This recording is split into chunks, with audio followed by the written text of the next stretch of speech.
Y saludamos ya a Josep Borrell, el alto representante de la Unión Europea para Asuntos Exteriores y Política de Seguridad. Señor Borrell, buenos días. Hola, buenos días, buenos días. Pues, no sé en qué grado de preocupación se encuentra ya, señor Borrell. Medio. Medio, bueno, nos relaja. Medio tirando a alta, porque la situación no evoluciona bien, como todo el mundo sabe. Y hay que intentar evitar que siga la escalada de yo ataco, tú atacas, yo replico y tú replicas. En este momento ha habido un ataque fuerte y no conocemos bien sus consecuencias de Irán sobre Israel. Es previsible que Israel responda, tampoco sabemos cuándo y cómo, pero eso sí puede arrastrar a la región a un conflicto mayor y eso naturalmente afectaría a los precios del petróleo porque hay que esperar que hubiese distorsiones en su transporte. ¿Hay margen para parar una guerra regional? Una cuestión más... sí, siempre lo hay, ahí estamos. Como intentaba decirle, la subida del precio del petróleo sería una consecuencia quizá grave, pero quizá no la más grave, porque la más grave sería que se entrara en una guerra abierta con confrontación física entre Israel e Irán, en la que inevitablemente habría más actores que intervendrían. Eso sí que sería el final de este proceso de escalada. Es cierto que los Estados Unidos, los países europeos, la Unión Europea, yo mismo, hemos estado desde la semana pasada en las Naciones Unidas, en la Asamblea General, en un esfuerzo conjunto para parar esta dinámica. Pero hay que decir que esperábamos y pedíamos que no hubiese una invasión del Líbano y esta invasión se está produciendo. Es que, claro, yo me pregunto, ¿dónde tiene que centrar ahora la comunidad internacional los esfuerzos? Porque hay muchos frentes abiertos. ¿Qué es lo que tiene que hacer? ¿Hablar con Israel, que no parece que haga mucho caso prácticamente a nadie? ¿Apretar a Irán para que la respuesta cuando llegue no haya una réplica todavía peor? Pues las dos cosas. Esto es como una partida de ping-pong, si puedo esquematizar y simplificar. Es verdad que el gobierno de Netanyahu no ha escuchado ninguna voz. Es verdad también que Hezbollah ha estado bombardeando Israel y obligado a desplazar a más de 60.000 personas de sus hogares en el norte. Pero es cierto que la petición de la comunidad internacional de que eso no llevase a una invasión del Líbano no ha sido escuchada, como no fue escuchada el que no entrase en las ciudades del sur de Gaza.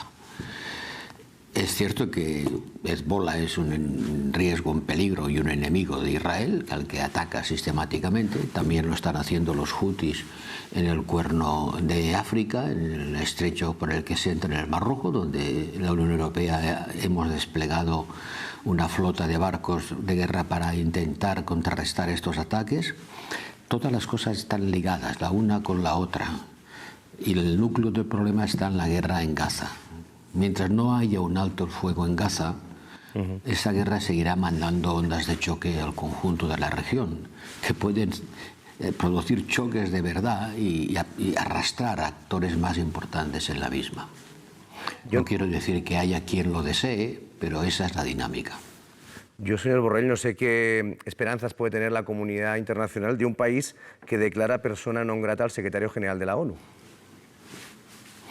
Ayer saqué un comunicado mío como alto representante expresando el apoyo de la Unión Europea a las Naciones Unidas y al secretario general, agradeciéndole su trabajo, recordando que las Naciones Unidas han perdido centenares de sus trabajadores que han muerto mientras prestaban ayuda humanitaria en Gaza y en otras partes de la región, y reconociendo el enorme esfuerzo que está haciendo para conseguir la paz.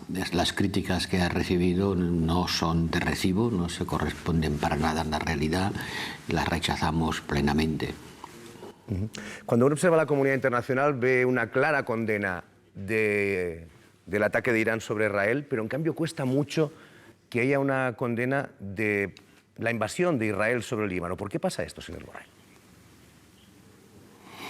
Pues porque sobre el derecho a la defensa de Israel hay posiciones variadas dentro de los estados de la Unión Europea. los límites a este derecho a la defensa, el cómo se desarrolla, no son vistos de igual manera por unos y por otros. Para algunos esos límites son muy anchos, para otros existen restricciones derivadas del derecho internacional y se consideran de manera más o menos fuerte. El problema que tiene Europa frente a este conflicto es, por desgracia, nuestra falta de unidad. Frente a Ucrania estamos muy unidos, eso nos permite darle un apoyo muy importante, sin el cual no hubiera podido continuar resistiendo. En cambio, frente a la guerra en Oriente Medio, pues hay países que por razones históricas fáciles de entender están dispuestos a conceder a Israel no solo armas, sino una permisividad en sus acciones de defensa o de ataque, y otros, en cambio, es el caso de España, que demuestran un mayor esfuerzo para el respeto del derecho internacional humanitario, mayor preocupación por las consecuencias de la guerra, mayor apoyo a los palestinos, mayor compromiso en la construcción de un Estado palestino, a través, por ejemplo, del reconocimiento de ese Estado, que aún no existe, pero que en las Naciones Unidas, hace unos días, yo participé en la creación, junto con el ministro de Asuntos Exteriores de Arabia Saudí, a una alianza global para impulsar la creación de este Estado y dotar a los palestinos de su tierra, de su organización política, de su vida en libertad y dignidad, que es la única forma de asegurar que Israel pueda vivir también en paz. ¿Va a haber reunión en los próximos días de los ministros de Exteriores para buscar, a lo mejor, yo sé cuál es su desazón por lo de la falta de unidad, porque lo hemos comentado alguna vez aquí en el programa, pero no sé si va a hacer un nuevo intento ya en los últimos compases de su mandato? Mire, en Nueva York, estando en Nueva York y luego estando en México, en la toma de posesión de la presidenta, convoqué por teleconferencia una nueva reunión in extremis de urgencia de los ministros de Asuntos Exteriores cuando empezaba la invasión, cuando no había todavía empezado, horas antes de que empezara. Y si en algo fuimos unánimes fue en pedir que no hubiese más operaciones militares y en pedir un alto el fuego. No se mencionaba explícitamente el rechazo a una posible invasión militar, pero sí a cualquier incremento de las operaciones militares, que es una forma más genérica de hablar. No se nos hizo ningún caso. 2 horas después de emitir esta posición de la Unión, Israel empezaba la invasión terrestre del Líbano. Y por desgracia, ni siquiera pudimos sacar una posición común, porque hubo un país, unas veces es uno, otras veces es otro, que lo bloqueó. Ya sabe usted que trabajamos por unanimidad y que basta con que uno no esté de acuerdo para que tenga que salir yo como representante de la Unión, pero no pudiendo hablar en nombre de toda la Unión, puesto que al no haber unanimidad, aunque todos menos uno estén de acuerdo, no existe el acuerdo. Eso sin duda debilita la posición de la Unión. En el futuro espero que esta regla de la unanimidad se cambie, pero por el momento con eso hay que lidiar, y eso hace ciertamente más difícil que la Unión tenga una posición más activa, a pesar de cual la tenemos. Sí. Somos el principal donante de ayuda humanitaria al Líbano. Nos hemos movilizado para hacerlo. Hay 1 millón de personas desplazadas y centenares y miles de heridos. Es una situación dramática de un país que de hecho vive un Estado dentro de un Estado. Hezbollah tiene la organización y la capacidad militar incluso superior a la del propio ejército libanés. Y eso sin duda contribuye a la desestabilización de ese país. Un par de cosas más, señor Borrell, que no tienen nada que ver con el conflicto que veníamos comentando. Esta madrugada el Centro Carter ha publicado las actas que tienen su poder de lo que pasó en las elecciones de Venezuela, que dan una clarísima victoria a Edmundo González. No sé si eso puede impulsar a la Unión Europea a recoger el testigo del Parlamento Europeo y reconocerle como vencedor, como presidente electo. Bueno, yo me alegro de que haya más evidencia sobre el resultado de las elecciones. No sé cómo el Centro Carter ha obtenido todas las actas de esa elección, ni cuándo ni cómo las tuvo, si las tenía ya antes o las ha tenido ahora, por qué las publica ahora si las tenía antes o cómo ha esperado hasta ahora publicarlas. Pero en todo caso arroja más luz sobre un hecho que ya todo el mundo reconoce, que es que las elecciones no las ganó Maduro, las ganó el opositor Edmundo, y por eso le hemos reconocido como ganador de esas elecciones. La formación del Centro Carter no hace sino dar más razón a esta decisión. Ahora bien, la Unión Europea no reconoce gobiernos, eso lo hacen todos y cada uno de los Estados miembros. No existe una política común de reconocimiento. Si todos están de acuerdo, la Unión también lo está. Pero la Unión no tiene capacidad legal de reconocer o dejar de reconocer. Por ejemplo, nosotros ni reconocemos ni dejamos de reconocer a Palestina. Trabajamos con la autoridad palestina, pero si llegara el momento del reconocimiento del Estado palestino, eso lo harían, lo están haciendo algunos Estados miembros. Por lo tanto, lo que usted me pide es una cosa que corresponde a cada uno de los gobiernos. Y de momento, la opinión general es que hay que reconocer, se están reconociendo el mundo como el ganador de las elecciones, pero de aquí a reconocerle como presidente electo en plenitud de sus funciones, es decir, como se hizo con Guaidó, hay una resistencia de tipo práctico, teniendo en cuenta las consecuencias y las capacidades de esta decisión, teniendo en cuenta que en derecho internacional no se reconocen gobiernos, se reconocen estados. Y nos guste o no nos guste, Maduro tiene el control del país, del ejército, de la policía, del territorio, de las instituciones. Nos guste o no nos guste, lo mismo pasa con Lukashenko en Bielorrusia. Nos guste o no nos guste, puedo darle una larga lista de países donde los gobiernos que son gobiernos no nos gusta la forma en que han accedido al poder.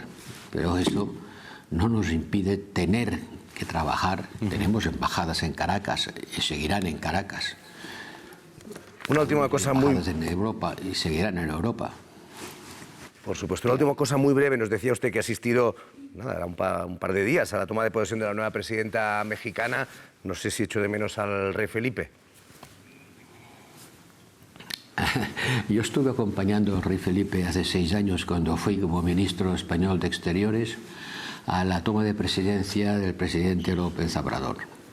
Desde luego, todos lamentamos, y creo que en México también hay una voluntad clara de superar este incidente y restablecer con España relaciones plenas y normales. Pero, como les expliqué a los colegas mexicanos, yo era ministro de Asuntos Exteriores cuando esa famosa carta llegó y no se contestó. Y no se contestó porque contestarla o no era una capacidad del rey, que es políticamente irresponsable. Las decisiones de política no las toma el rey, las toma el gobierno. Yo era parte de ese gobierno, yo era el ministro de Asuntos Exteriores. Si alguien es responsable de no haber contestado esa carta, soy yo, porque tomé la decisión, por supuesto de acuerdo con el gobierno, con el presidente del gobierno, de que no podíamos entrar en un cruce dialéctico de cartas que fuesen mutuamente conflictivas, sino que era mejor bajar el nivel y esperar que las cosas tomaran la normalidad. Por lo tanto, las acusaciones que he visto de algún parlamentario español acusando que de todo esto la tiene la soberbia del Borbón, están bien para su demagogia, pero no para aclarar la realidad, porque, como le digo, el rey es irresponsable políticamente y, por lo tanto, no es el responsable de que la carta no se contestara. No se contestó porque se consideró que diplomáticamente era la mejor manera de conducir una relación que podía ser más conflictiva. Y ahora estamos todos, es la esperanza, del lado mexicano estoy seguro que también, de que todo eso se va a reconducir, porque las distintas interpretaciones del pasado no pueden impedir que construyamos el futuro. Señor Borrell, como siempre, muchísimas gracias. Que tenga un buen día. Gracias. Gracias.